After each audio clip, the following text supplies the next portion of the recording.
Captain Elias Mercer sat in the command chair of his starship, the Horizon's Edge, staring at the flickering holoscreen before him. The message from Interstellar Command had arrived only moments ago. It was brief, cold, and filled with the weight of expectation. Locate the Yalari homeworld. Capture the Yalari leader. Extract all intelligence regarding their technology. Do not fail, Elias exhaled slowly. He had followed orders before. He had carried out missions across 3 star systems, each more dangerous than the last. Yet this mission felt different. The Yalari were unknown. Very little was known about their society, their ways, or even their intentions. The only information Command had supplied described them as highly intelligent, but secretive, and, in the briefest mention, as a potential threat to human expansion. Potential threat, Elias muttered to himself, rubbing his temple. That usually means someone sees them as a prize. His first officer, Lieutenant Mara Voss, entered the bridge, her steps quiet but confident. "Captain, we are ready for departure." "Course is set for the coordinates Command provided. Estimated arrival in 72 hours, Elias nodded. "Thank you, Mara. Keep communications on silent until we arrive. I don't want anyone interfering with this mission until we have a clear picture." Mara gave a questioning look. "Are you worried about this one?" Elias leaned back in his chair, eyes fixed on the stars beyond the viewport. "It's not fear," he said slowly. "It's doubt. We're being sent to capture a mother, a leader, and we know nothing about her world or her people." Mara's expression softened. "You've always followed orders, Elias. You'll do it again." "I've followed orders all my life," he said, voice low. "But this time something feels different. I can't shake the feeling that Command doesn't understand what they're sending us into." The ship hummed softly as it glided through hyperspace. Elias spent the hours thinking, reviewing reports, and studying the brief dossier on the Yalari. The reports were sparse. A society that lived in harmony with their planet, capable of advanced technology, and fiercely protective of their young. Their leader, a female known only as Lysara, was described as strategically invaluable. Strategically invaluable, Elias repeated aloud. "That sounds like they want to use her, not talk to her." Night, or the ship's version of it, fell over the crew quarters. Elias wandered the corridors, hands clasped behind his back. He stopped by the observation deck, looking out at the stars that stretched infinitely before him. Somewhere out there was the Yalari homeworld, a planet no human had ever set foot on, filled with beings who had lived in peace for centuries, and he was supposed to walk onto their soil, take one of them by force, and bring her back to be studied, or worse. He shook his head. There has to be another way. The hum of the ship changed, and the hyperspace tunnel began to collapse. They were exiting the jump. Elias felt the familiar pull of gravity returning as the stars stretched into points of light. He looked at the forward viewport and saw the planet for the first time. It was breathtaking. Emerald forests covering vast continents, rivers glittering like silver threads, and mountains that reached into clouds that glowed with soft golden light. Mara noticed his pause. "Beautiful," she said quietly. "It's peaceful." "Yes," Elias replied, voice almost a whisper, "and we're meant to disrupt it." The ship's sensors immediately picked up life forms. Not military formations, not automated defenses, just signs of civilization, moving through the forests, living. Elias's chest tightened. He thought of Lysara, the Yalari mother he was ordered to capture, and wondered what she would be like. Would she see him as an enemy immediately? Or would she first try to protect her children? He could already imagine her, tall, graceful, eyes that held intelligence and warmth, speaking in a language he could not yet understand but could feel in her tone, like a song that carried both caution and trust. "Captain," Mara interrupted his thoughts. "Sensors indicate structures ahead, likely habitation clusters. No weapons detected so far." Elias nodded, straightening his uniform. "Good. Let's approach carefully. We are observers first, soldiers second. I want to know exactly what we're dealing with before making any decisions." He activated the communication console, sending a secure report to Command. "Arrival at Yalari coordinates. Preliminary scans show no immediate threat. Population appears non-hostile. We'll proceed with reconnaissance before initiating any capture protocols." A few minutes passed. The response from Command was immediate and curt. "Maintain protocol. Mission priority remains capturing Lysara. Use discretion only if operationally necessary. Elias sighed. Discretion had a different meaning in the field than it did in the briefing room. He glanced at Mara. We're about to meet a mother, Mara, a leader, and Command wants us to betray everything natural about her world for their advantage. Mara looked at him steadily. Then it will be up to you to decide how far you follow orders. Elias didn't answer. He simply stared at the planet below, feeling the weight of what was to come. Orders were clear. Expectations were high. But something deep inside him whispered that humanity's true strength was not in obedience or conquest. It was in choice, courage, and compassion, and he would have to decide which path to take before it was too late. Captain Elias Mercer's ship descended slowly through the glowing atmosphere of the Yalari planet. The forest stretched endlessly below, their leaves shimmering in shades of green and gold. Rivers twisted like silver ribbons through the valleys. Mountains rose proudly in the distance, their peaks bathed in soft sunlight. It was a world alive with peace and harmony, and yet Elias carried the weight of his mission like a heavy armor across his chest. Preparing for landing, Lieutenant Mara Voss said calmly, though she too felt the tension in the air. Sensors show no immediate danger, Captain. Life forms are concentrated in small clusters. Elias nodded. Good, slow approach. We don't want to startle anyone. The landing platform was a natural clearing surrounded by towering trees. Elias watched as his ship's feet touched the ground with barely a whisper. The forest was quiet, save for the gentle rustle of leaves and distant bird-like calls. Every instinct told him this was a place of safety. Yet Command's orders burned in his mind. Capture the Yalari leader. Elias stepped out onto the soft grass, feeling the planet's energy beneath his boots. He adjusted his communicator and signaled Mara to follow. They moved carefully through the forest, using the trees as cover. Every shadow seemed alive, every sound amplified. He could feel the eyes of unseen beings on them. And then he saw her. Lysara emerged from the trees like a figure from a dream. She was taller than a human, graceful with skin that glimmered faintly in the sunlight. Her eyes were wide and intelligent, reflecting curiosity and caution. Around her, several small beings, her children, moved in playful circles, trusting and innocent. Elias froze. This was not the ruthless leader described in Command's briefing. This was a mother, a protector, and yet she carried the quiet strength of a ruler. Lysara noticed them immediately. She did not raise a weapon. Instead, she lifted her hands slightly, a gesture that Elias could not yet understand. Her voice when she spoke was soft but resonant, carrying a melody that seemed to echo in the mind rather than the ears. Elias realized that the Yalari communicated through a combination of tone and emotion, a language of feeling as much as sound. He swallowed hard. Mara, I think she's trying to understand us. Mara nodded, scanning the area. No signs of aggression. Be careful, Captain. Elias stepped forward slowly, hands open, showing he carried no weapons. I am Captain Elias Mercer of the Interstellar Peace Force, he said clearly. We mean no harm. We only wish to speak with you. Lysara tilted her head, eyes bright. Her children paused, curious but cautious. For a long moment she said nothing. Then, as if reading his intent, her eyes softened. She gestured for Elias to lower his weapon, a gesture of trust, and took a careful step forward.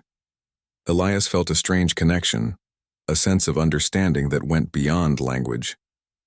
In her eyes he saw curiosity, intelligence, and caution, but not fear or anger. He realized she had every reason to see him as a threat, yet she chose to approach peacefully. He lowered his voice. I don't know if Command understands what kind of beings you are.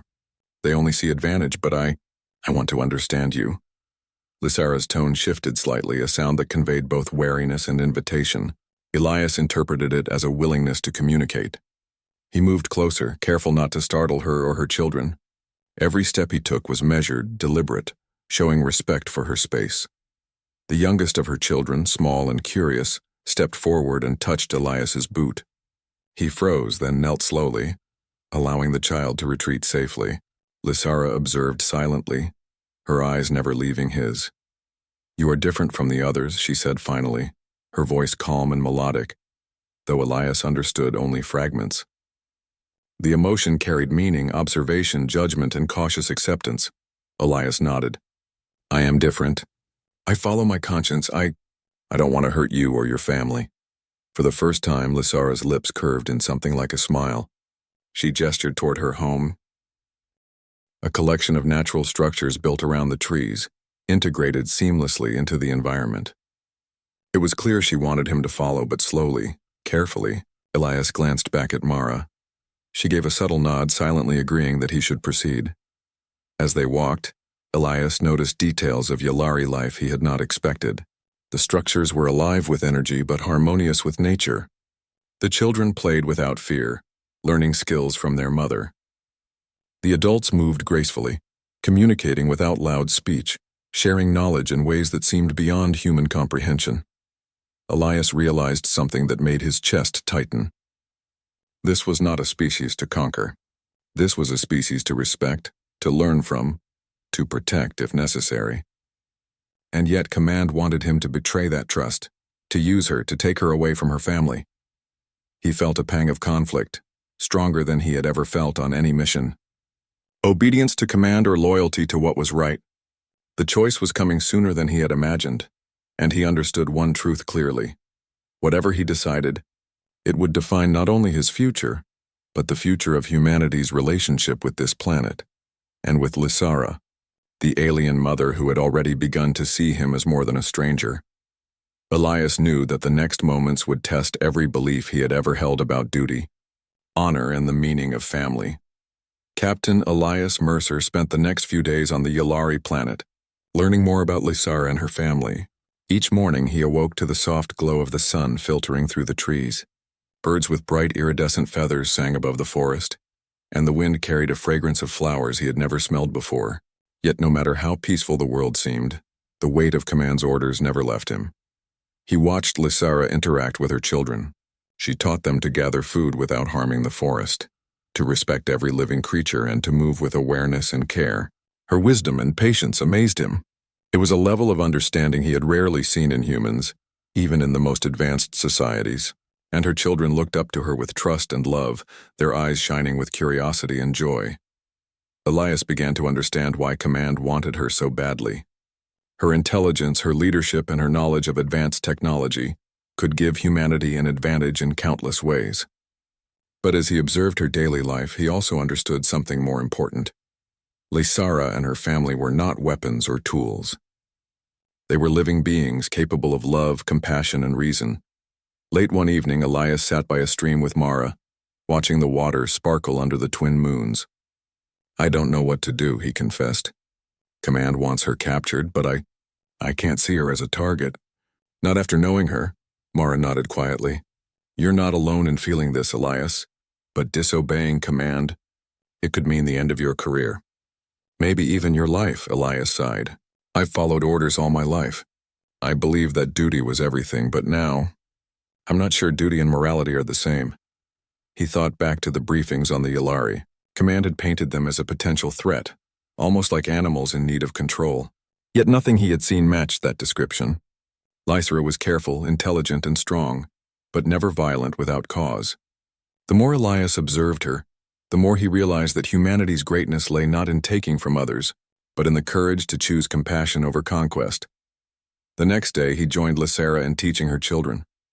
They were curious about him, asking questions he could not answer with words. He tried gestures, simple demonstrations, and even mimicked their melodic sounds. At first, the children were cautious, then gradually they began to trust him. One small child placed a hand on his arm, a gesture of acceptance that made Elias's heart ache with a mixture of joy and guilt. Lysara watched silently from a distance. Her eyes held no fear, only careful evaluation. Elias realized she was deciding whether to trust him, just as he had been deciding whether to follow Command or his conscience. That evening, Command sent a secure message.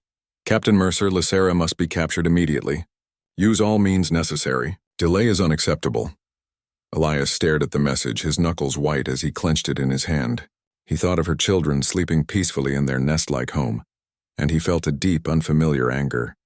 How could Command demand the betrayal of a mother protecting her family?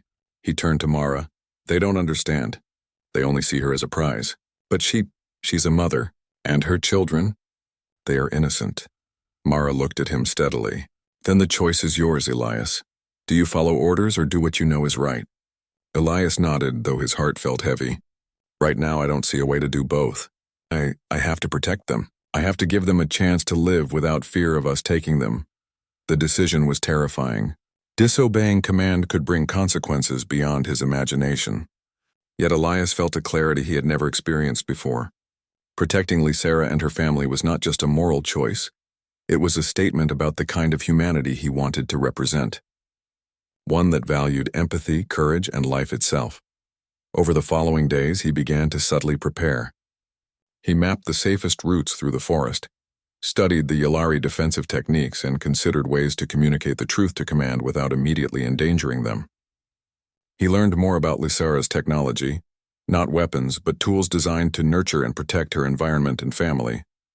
Every discovery reinforced his belief that she was a leader in every sense of the word, and that humanity could learn from her, not dominate her. One night, as the twin moons bathed the forest in silver light, Elias sat outside his temporary quarters. He thought of the thousands of human soldiers who might arrive, following orders without question. He thought of the Yllari, peaceful and trusting, and of the mother who had already begun to see him as something more than a stranger. For the first time, he realized that leadership was not about obedience alone. It was about making choices that reflected one's values, even when those choices were dangerous. Humanity's true strength, he thought, lay not in conquest or control, but in the courage to do what was right. Elias closed his eyes and made his silent vow. He would not betray Lysera.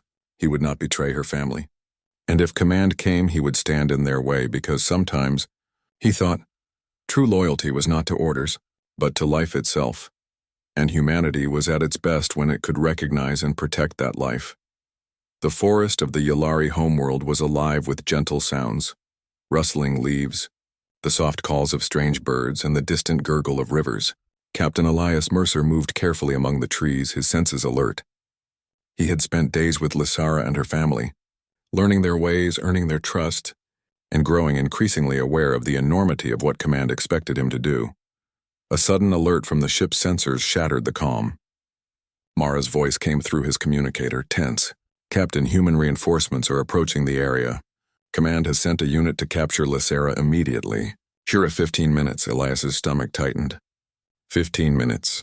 That was all the time he had to decide whether to follow orders or protect the alien mother who had begun to consider him part of her world. He looked toward the small clearing where Lysera's family lived. Children were playing, laughing with innocent joy, unaware of the danger approaching. Lysera herself stood tall, serene, yet Elias could see the flicker of tension in her eyes as she sensed the intruders. She did not flee. She did not raise a weapon. She simply waited, ready to protect her family. Elias took a deep breath. Mara, we can't let them take her. We have to defend her, even if it means defying command. Mara's voice was calm but resolute. Understood, Captain. Let's do this carefully. Minimize violence if possible, he nodded. Violence was not the goal.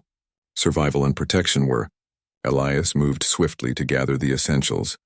Communication jammers, shields, and a small supply of non-lethal defensive gear.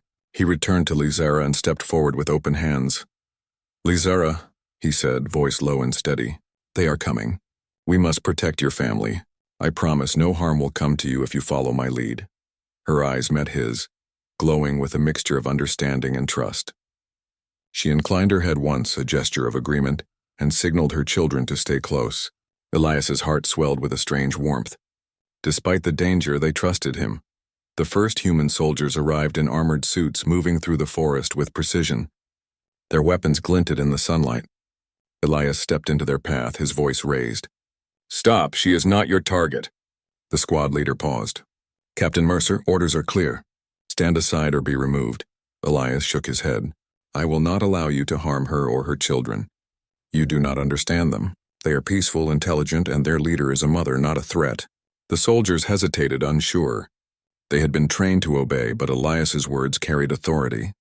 He held their gaze unwavering, and the tension in the clearing grew thick like the forest mist. From the trees, Lysera moved gracefully, positioning herself between her children and the soldiers. She did not attack. She only observed, calm but vigilant. Elias realized that her presence alone made the humans hesitate.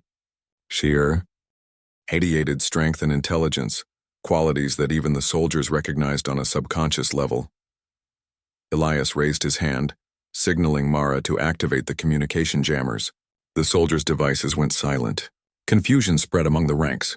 Elias stepped forward further, using the moment to speak again. "You came here with orders," he said. "But orders do not make right what is wrong. Look at them," a mother protecting her children. "That is not a threat. That is life itself. If humanity's greatness is to be proven, it is through compassion, not conquest." The squad leader hesitated, a flicker of doubt in his eyes. For a moment, the forest seemed to hold its breath. Then one of the soldiers lowered their weapon. Others followed.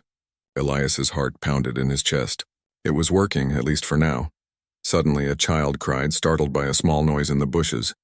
Lysara stepped forward instinctively, but Elias moved quickly, blocking her from any danger. The soldiers froze. The moment was tense, fragile, balanced on the edge of disaster. Elias spoke softly to Lysara. "Stay calm. Trust me." She inclined her head again, and for the first time Elias saw a faint smile touch her lips. It was not the smile of an enemy, but of someone who trusted him completely. As the standoff continued, Elias realized the truth. Loyalty to command was not the same as loyalty to what was right. He had chosen. He would protect this family, even if it meant defying every order he had ever followed. The human soldiers, confused and uncertain, began to withdraw under Elias's firm command. Mara coordinated with him silently, ensuring the Yalari were safe. Finally, the clearing was quiet again, save for the gentle laughter of children and the rustle of the forest. Elias exhaled, relief washing over him. Lysara approached him, her hand brushing lightly against his arm. The gesture spoke more than words ever could: gratitude, trust, and acceptance. "You have made a choice," Elias whispered, almost to himself. "A choice for what is right. Not for orders, not for power, but for life." Lysara's eyes glowed softly. In them, Elias saw something he had never expected: acceptance. And in that moment, he knew that humanity had not only survived another test, but had also shown its greatest strength: the courage to protect, to care, and to stand for what is right. And for Elias, that was only the beginning. The forest was calm once more, sunlight streaming through the leaves in golden beams. Captain Elias Mercer stood beside Lysara as her children played nearby, laughter ringing through the clearing. The danger from command's troops had passed for now, but Elias knew the real challenge had only begun. He had defied orders, risking his career, even his life, to protect an alien family. Lysara approached him, her expression gentle yet firm. "You have chosen wisely," she said, her melodic voice carrying emotions Elias could feel more than understand. Many humans would obey without question. Few have the courage to see truth in what they witness. You are different. Elias bowed his head slightly. "I did what I felt was right. That is all any of us can do." She smiled faintly, her eyes reflecting a wisdom beyond human measure. "Then you are part of our family now, Captain. Not by blood, but by choice. That is the strongest bond of all." The words settled over him like sunlight after a storm. He had spent his life following orders, believing duty defined heroism. Now he realized heroism was more than obedience. It was courage, empathy, and the willingness to protect life, even when it meant standing alone. Over the next few days, Elias worked with Lysara to strengthen the defenses of her home, not for war, but for peace. They created subtle barriers and signals, ways to warn the Yalari of approaching danger without harming anyone. He taught them some human techniques, careful to share only knowledge that would help protect their family and environment. In return, Lysara and her people taught him about their connection to the planet, their methods of nurturing life, and their understanding of intelligence beyond what Elias had ever imagined. Mara watched quietly, impressed by Elias's leadership and judgment. "You've changed the mission completely," she said one evening as they observed the Yalari children practicing a game that seemed like a mix of art and strategy. Elias nodded. "Command wanted conquest. But what we've learned here, this is something greater. Humanity can grow by protecting, not taking, by learning, not controlling." Word reached them days later that Command had sent another ship, this time with more troops, demanding Lysara's capture. Elias knew he could not reason with them again. But instead of fighting, he chose another path: communication, Using the secure transmitter, Elias sent a message to command, showing footage of the Yalari family, their peaceful life, their intelligence, and the trust they had placed in him. He spoke clearly without fear. They are not enemies. They are a civilization to respect, to learn from, and to protect. Orders that demand betrayal and capture are not orders of wisdom. They are orders of fear. Humanity's strength lies not in control, but in understanding and courage. I stand with what is right. For a tense moment, the forest was silent. Then the response arrived. Command was furious, demanding immediate return and punishment for disobedience. But in the message, there was also hesitation, an unspoken recognition that Elias had made a choice beyond simple obedience, one that reflected a higher standard. Elias turned to Lysara. They may not understand yet, but humanity is capable of better. I'll make sure they see that one day. Lysara placed a hand on his arm, gentle and warm. You are a bridge, Captain. Between our worlds, between understanding and fear. That is the greatest gift of all. Over time, the bond between humans and the Yalari strengthened. Elias worked to negotiate a cautious alliance, ensuring that both species could coexist without conflict. He shared lessons of empathy, strategy, and leadership, while learning the wisdom of the Yalari. Together they created a small council of humans and Yalari, focused on exploration, protection, and mutual growth. Elias watched Lysara teach her children one morning, guiding them to climb a tree without harming it, to balance strength with care. Her eyes met his, and he saw pride and trust shining in them. He realized then that his mission had changed completely. He had not brought conquest or extraction. He had brought understanding. Later, as he prepared to leave for another assignment, Elias stood at the edge of the forest, looking back at the Yalari home. Lysara came forward and handed him a small glowing crystal. For you, she said, a reminder that you are always part of this family. He accepted it, feeling a warmth unlike any he had felt before. And you are part of humanity now, he replied softly. As his ship lifted off, Elias reflected on the journey he had undertaken. Humanity's greatness was not measured by weapons. Victories or orders followed. It was measured by courage, empathy, and the ability to stand for what is right, even against overwhelming pressure. Somewhere below, Lysara and her family continued their lives, peaceful and safe. And somewhere above, Elias knew that humans and Yalari could build a future together, stronger because of understanding and trust, not fear and conquest. In that moment, Captain Elias Mercer understood the truth of humanity, that greatness is not given, it is chosen. And by choosing wisely, he had redefined not only his own life but the legacy of humanity itself. The stars stretched endlessly before him, full of possibilities. And for the first time in his life, Elias felt not the burden of duty but the freedom of purpose, and the joy of having made a family where he had been expected to make a conquest.